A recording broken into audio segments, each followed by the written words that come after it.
Parenting 4.0. Human civilization started in small tribes, and the entire tribe or village was responsible for raising children, a practice still prevalent in some tribes of India.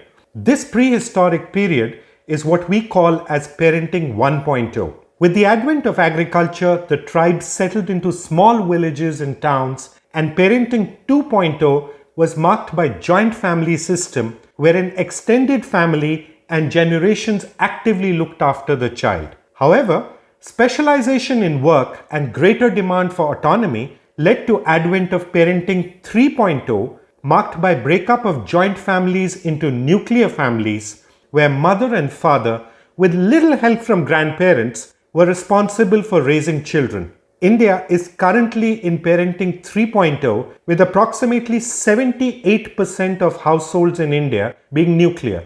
Though with rapidly rising separation or divorce rates, India's urban cities have entered into Parenting 4.0, that is, children being raised equally by separated parents known as co-parenting or shared parenting, or Santa parenting, which is a colloquial term for one parent having custody of the child while the other parent, laden with gifts, visits his or her child once or twice a month like Santa Claus. Or lastly, single parenting, that is one parent exclusively raising the child. But why should we as a society be concerned about this inevitable social transformation? Because countries like Belgium, with divorce rates at 71%, or USA at 51%, or Australia at 43%, have gone through this transformation a few decades prior to us, and data from these countries paints an extremely worrying picture. At the same time, multiple research studies on lakhs of children emphasizes the critical role of family courts in protecting these children from harm. Therefore, BambooTree Children's Foundation and Child Rights Foundation conducted a detailed online survey of 500 parents who've been through the Indian family court system and 56 legal professionals who have cumulatively handled more than 1,500 child custody disputes. The respondents were spread across at least 19 different states and came from varied socioeconomic classes, making it a truly pan-India survey. Failure of the family court system. Let's start decoding the survey findings with the most telling indictment of our family court system. 9 out of 10 legal professionals believe that the system has failed to protect the best interests and welfare of our children and is in need of drastic reforms. Similarly, more than 82% of parents were highly dissatisfied with the family courts. Before delving deep into the causes, let's first look at the impact of this failure on the society. 79% of children, that is 4 out of 5 children, crawl out of the family court system semi-orphaned, for they lose not just one parent, which by itself is a great tragedy, but also grandparents, cousins, uncles, aunts. In effect, they lose one half of their family, one half of their roots, and the entire support system. Though children must remain our primary focus, the impact on the parent who has lost his or her living child cannot be ignored. Our survey reveals that 43% of parents have suicidal thoughts and 74% suffer from severe depression. Apart from loss of a living child, the parents stated that having to beg in front of indifferent judges to meet with their own child as primary cause for their trauma. The economic impact of 55% respondents unable to perform at work and 26% losing their job is likely to be greater than annual GDP of many countries. Parenting orders. Justice delayed is justice denied has become the epitaph of Indian judicial system. However, delays in child custody dispute has a fatal impact on not just the child and her immediate family, but the entire society and the next generation too. As per legal professionals, it takes on an average 9 months to obtain an interim visitation order, while as per parents, it takes 14 months. What the averages hide is that 54% of children have to wait for more than 1 year to meet with their own parent, while 78% have to wait for more than 6 months. And this represents the time from filing of suit or application in court and not actual separation. The average age of the child at parental separation was 3.1 years. Therefore, 14 months means that the child has been deprived of one parent for 1/3 her life. One must also remember that child's brain is developing at 30 times the speed during the first few years of her life, and child development experts state that loss of contact with a parent for 4 to 6 months can irreversibly damage not only child's brain but also epigenetic changes in child's DNA, which may be passed on to the next generation. After long wait for orders, the legal professionals state that the child is on an average allowed to meet with his own parent for 18 hours per month, which is no different than the visitation granted to a jailed convict, and the parent is truly relegated to the role of a visitor in his own child's life. As per the lived experience of parents, the average is 14 hours per month. However, again, what the averages hide is that 3 out of 4 or 76% of children meet with their parents for less than 8 hours per month, while 62% children met with their parent in court's child visitation complex. Visitation complexes are 300 to 400 square feet rooms where on weekends 15 to 20 children along with their parents are packed in. The scenes inside a visitation complex is a painful sight. Children are crying, parents are fighting, grandparents are begging, uniformed policemen are shouting instructions, and within all this, parent-child bonding is supposed to take place. In addition, the interim visitation orders deny the parent basic parenting tools. Only 11% children get orders to speak with their separated parent over telephone or video call. 10% get to spend vacations, 5% get to attend school PTMs, 8% get to spend festivals or birthdays, while only 2% get access to medical information about the child. Without access to children's daily struggles or jubilations over phone, knowledge about children's academic or extracurricular interests through school, or being present for birthdays or festivals to impart family's unique culture, the parent is no better than Santa Claus or neighborhood uncle in child's life. Perhaps the most disturbing part is that as per legal professionals and lived experience of parents, less than 1/3 of these minimal orders are actually complied with. Contempt of court orders not only strikes at the very root of judicial authority, but is one of the defining features of parental alienation, a form of severe child abuse which we shall cover shortly. Therefore, one would expect a swift and decisive response by the family courts in order to protect the child and restore judicial authority. However, in only 13%, I repeat, 13% of these blatant violations, any action is taken by family courts, including in mere 4% of cases, contempt proceedings are initiated against the violating parent. This lack of action emboldens the custodial parent, leading to repeated contempt in 72% of the cases, thereby destroying any hope for the child to retain his right to two parents, as enshrined in Article 9 of United Nations Child Rights Convention and Article 17 of National Charter for Children. The cumulative impact of unacceptable delays, grant of minimal visitation orders equivalent to that granted to jailed convicts, lack of access to basic parenting tools, rampant violation of court orders, and lack of action against contempt is that 79% of children, that is 4 out of 5 children, crawl out of the family court system semi-orphaned. This is a phenomena we term as parentectomy, that is surgical and deliberate removal of one parent from child's life abetted by the family court system.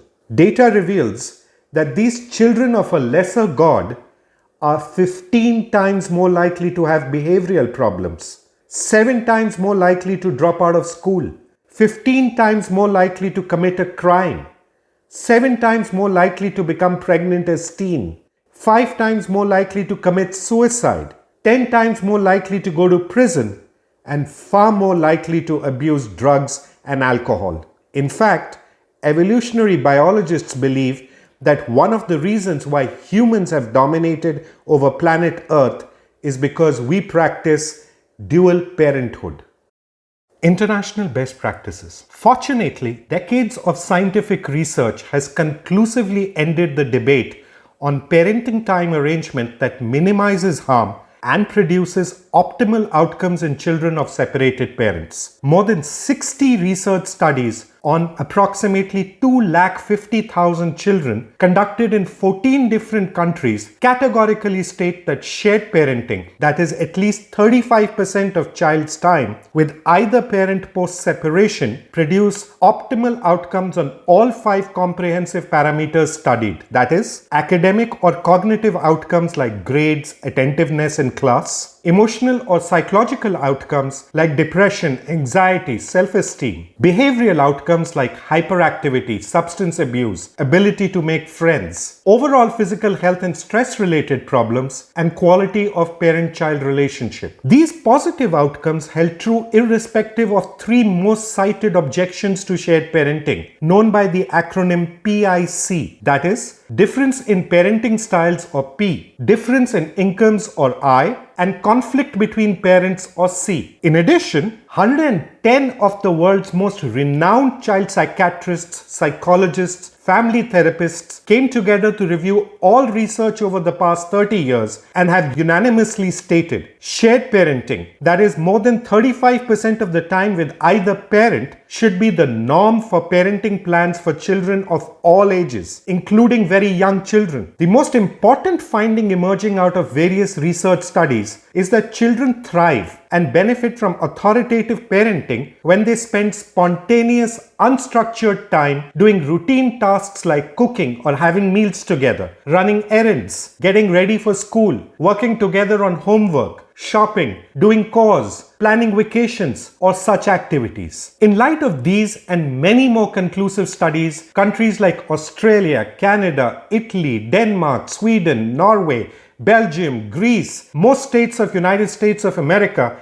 and many others practice rebuttable presumption of shared parenting, that is, the child is mandated to spend at least 35% of his or her time with either parent unless there is proven history of domestic violence or there is demonstrated deficit in one parent's parenting abilities or stated unwillingness on part of one parent to care for children. It is extremely heartening to note that 2/3 of legal professionals subscribe to the viewpoint that shared parenting is the most suitable arrangement in all fit and willing parents. However, unfortunately, we see a completely different reality on the ground. Parental alienation, a unique and least spoken about form of abuse faced primarily by children of separated parents, is parental alienation. By definition, parental alienation consists of a set of brainwashing tools, including lies or manipulations used by one parent, known as the alienating parent, to compel the child to reject, refuse to meet, and express hatred towards the other parent, known as the targeted parent. The 17 identified strategies used by the alienating parent are the same as the ones used by extremist or cult leaders to indoctrinate their followers. For example, child suicide bombers. A common misconception is that such cases are rare. So we asked legal professionals what percentage of separation or divorce cases have child custody dispute to exclude divorces in childless couples and amicably settled divorces. The responses on an average indicated that 50% of divorce cases have child custody disputes. Next, we asked legal professionals in what percentage of child custody disputes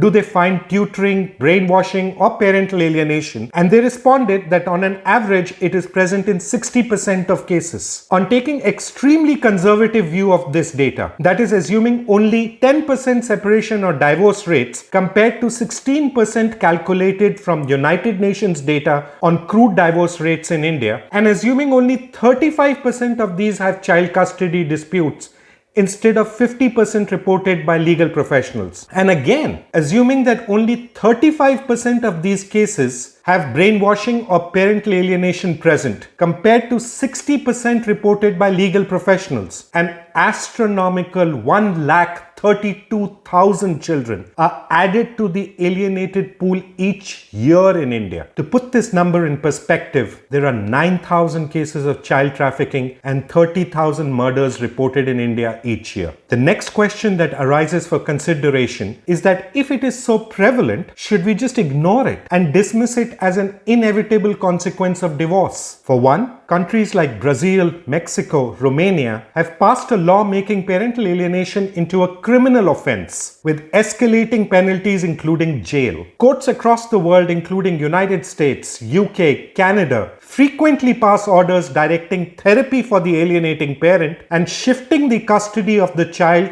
to the targeted parent in order to protect the child. European Court of Human Rights in multiple judgments has fined its member countries for not acting on parental alienation swiftly and decisively. However, the most definitive reason for taking decisive action comes from scientific research. APSAC, that is American Professional Society on the Abuse of Children, lists alienating tactics or strategies used for parental alienation as psychological or emotional abuse, and using these APSAC guidelines, American Psychological Association conducted research on 6,000 children and found that emotional or psychological abuse is more harmful than physical or sexual abuse. Therefore, if a parent is taking good care of child's food, clothing, shelter, and education, but is found to be sexually abusing the child, would it not be incumbent upon courts to take action? In addition, research on lakhs of children has found that there are 10 ACEs or adverse childhood experiences, which if experienced during childhood can lead to up to 20 years decrease in life expectancy due to higher rates of suicide, substance abuse, cancer, heart diseases, liver disease, and respiratory disorders. Parental alienation accounts for 4 of those ACEs or adverse childhood experiences. Therefore, parental alienation is literally murder by slow poisoning. Further, Dr. Amy Baker interviewed a number of adults who had been alienated during their childhood, and each one of them reported lifelong handicap, including low self-esteem, depression, alcohol or drug abuse, inability to form or sustain relationships leading to divorce, and alienation from their own children. We asked legal professionals their opinion about parental alienation. We were happy to note that 95% of them appreciate the fact that it causes serious psychological damage in the child or is serious child abuse and therefore must be dealt with by courts accordingly. We asked legal professionals what should be the appropriate judicial response to parental alienation. And it is heartening to note that leaving apart one, none of them believe that such serious child abuse should be ignored by our courts. The appropriate response to parental alienation recommended by mental health experts is beyond the scope of this video. However, it would suffice to say that increasing parenting time in order to facilitate de-alienation, psychological evaluation of alienating parent, strictly monitored parenting plan, and shift of custody are all appropriate responses depending on stage and extent of alienation. The good news ends here. The actual judicial response to parental alienation as reported by parents was most disappointing and is best classified as abetment to child abuse. In 2/3 of the cases, the judges simply ignore it, and in another 18% of cases, they ask the parties to settle it amongst themselves, thereby completely abandoning their sworn duty to protect children from abuse. Proof of the pudding lies in eating it. That is, the effectiveness of judicial response can be best appreciated by its impact on alienation. Therefore, we ask the parents the impact of judicial response on alienation or alienating parent, and unfortunately in 88%, that is 9 out of 10 cases, there was absolutely no improvement. In fact, lack of judicial response results in emboldening the alienating parent and legitimizes the lies and manipulation in the mind of the child, thereby abetting child abuse. Child interviews. Section 17 of Guardians and Wards Act and Section 12 of United Nations Child Rights Convention support listening to the voice of the child who's capable of forming a mature opinion. However, eliciting true voice of the child, especially in cases of parental alienation, requires knowledge of child psychology and extensive experience of working with alienated children. We were rather shocked to find that children as young as 3 years were being called to court, and at least 37% of them were interviewed in open court. That is when Section 7 of Juvenile Justice Act specifically prohibits children from being called to premises that even resemble court premises. At an average age of 6 years, involving a child in parental dispute or expecting the child to respond meaningfully or appreciate the consequences of his responses not only defies common sense but is also strongly discouraged by child psychologists. It was heartening to note that almost 2/3 of legal professionals believe that young children should not be called for these child interviews, and most of them stated that the child should be more than 12 years of age before asking them for their opinion on such matters. Most international jurisdictions mandate 12 years as the cutoff age. However, the huge difference between opinions of legal professionals and actual situation on the ground is extremely worrying. Next, we asked legal professionals and parents the amount of time spent by judges with these children, and were again surprised that the judges spent between 13 minutes as reported by parents and 19 minutes as per the legal professionals to determine voice of the child. It takes highly trained child psychologists 2 to 3 sessions of 45 minutes each to just bond with the child. Therefore, it is beyond comprehension as to what meaningful information the judges can elicit in the 13 to 19 minutes that they spend with the child. In fact, in cases of parental alienation, which is 60% of the cases as we saw, such interviews cause great harm to the child and parent-child relationship.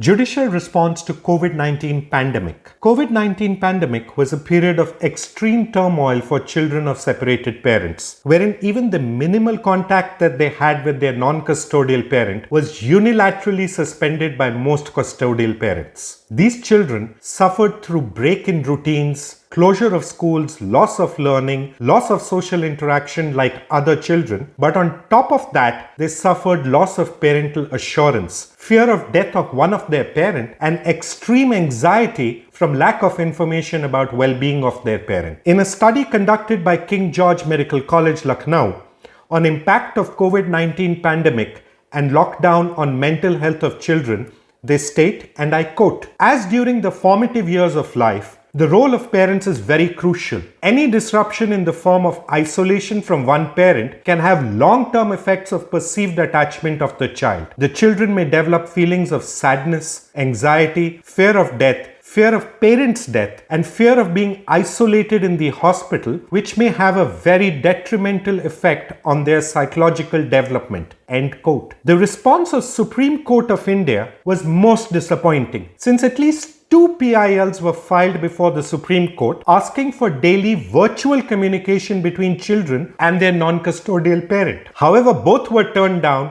without any consultation with psychologists. Therefore, we asked parents whether they had approached the family courts during the lockdown to meet with their children. 63%, 2 out of 3 applications are still pending more than 1 year after the first lockdown. And 88% of children have not met with their non-custodial parent for the past 12 months. That is at a time when they were anxious, sad, scared, and thus needed their parents the most. Even amongst the applications adjudicated, 50% of the children got orders to speak with their non-custodial parent once a week for 10 minutes, though it is beyond comprehension as to why virtual interaction between a parent and a child during COVID pandemic, when children were anyway stuck at home, needed to be rationed to once a week or for 10 minutes. Compare this to other truly child-friendly jurisdictions like UK or USA, who specifically exempted parents traveling to meet with their children during even the severest lockdown and ensured regular contact between the parent and the child. Suggested reforms. Based on study of international best practices and consultation with legal experts, parents and legal professionals were asked to choose reforms which would make the family court system child and litigant friendly. First, addition. The most obvious first reform was addition of more family courts and judges in order to counter unacceptable delays. However, surprisingly, both the legal professionals and parents rated this as the least attractive option, with only 45% of legal professionals and 51% of parents supporting it. Second, training. Not surprisingly, training of judges in child psychology and parental alienation emerged as the most preferred option, with 80% of legal professionals and 82% of parents supporting this. The only concern we see with this option is short tenure of family court judges, usually about 2 to 3 years, and lack of aptitude and inclination in a number of judges towards family court cases. Third, supplementing. In order to bring in professional expertise to protect child's best interests, 71% of legal professionals and 67% of parents support formation of independent body of psychologists to support the judges as provided under Section 12 of Family Court Act. Such a body would assist the judges by conducting child interviews, fit for parenting tests, formulate individualized parenting plans, and diagnose parental alienation as done by CAFCAS, that is, Child and Family Court Advisory and Support Services, as in United Kingdom. Fourth, Law Commission. Law Commission of India, in its 257th report, has suggested changes in Guardians and Wards Act to accommodate shared parenting. The incomplete nature of its recommendations reflects in it being the least preferred option amongst legal professionals, with only 36% supporting it. However, a reasonably high 74% of parents support it, which reflects that most parents in India support and are willing to take on the responsibility of shared parenting. Fifth, Protocol for Parental Alienation. Considering the significant implications of parental alienation on the child and society, its counterintuitive nature and requirement for multidisciplinary collaboration, we suggested that Supreme Court, in consultation with experts, should formulate a strict protocol or guidelines for managing parental alienation and protecting of the child. Though only 49% of legal professionals preferred this, 67% parents supported it. Time limit less than 1 year. A child custody dispute lasting more than 1 year is not only extremely traumatic for the child and parents, but is also unacceptable in any civilized society. Therefore, we suggested judicial accountability to be fixed for any child custody dispute that lasts more than 1 year, and not surprisingly, far greater parents supported this option compared to legal professionals. Seventh, greater powers or action on contempt. As of now, family courts have limited powers to act against contempt of its orders and perjury, though contempt and false allegations have emerged as significant reasons for delay in proceedings and dissatisfaction with the family court system. Therefore, we suggested greater powers to family court system along with mandatory and strict action against contempt and false allegations. 78% of legal professionals and a whopping 86% of parents support this option. Eighth, separate cadre. One of the greatest challenges for any judge is to adapt from adversarial nature of criminal or civil jurisprudence to the therapeutic and humanistic approach required in family courts. In addition, a number of judges have neither the aptitude nor the inclination required for family court cases. Therefore, we suggested formulation of a separate cadre of family court specialists who are specifically trained to protect the best interests and welfare of our children. Only 45% of legal professionals supported this option, while 71% of parents preferred this option. In this video, we have listed the preferred responses of legal professionals and parents with regards to suggested reforms without a detailed discussion on merits and challenges of each option. We will be shortly posting interviews of domestic and international legal luminaries and mental health professionals to discuss the same. So please subscribe in order to receive notifications and be part of the change.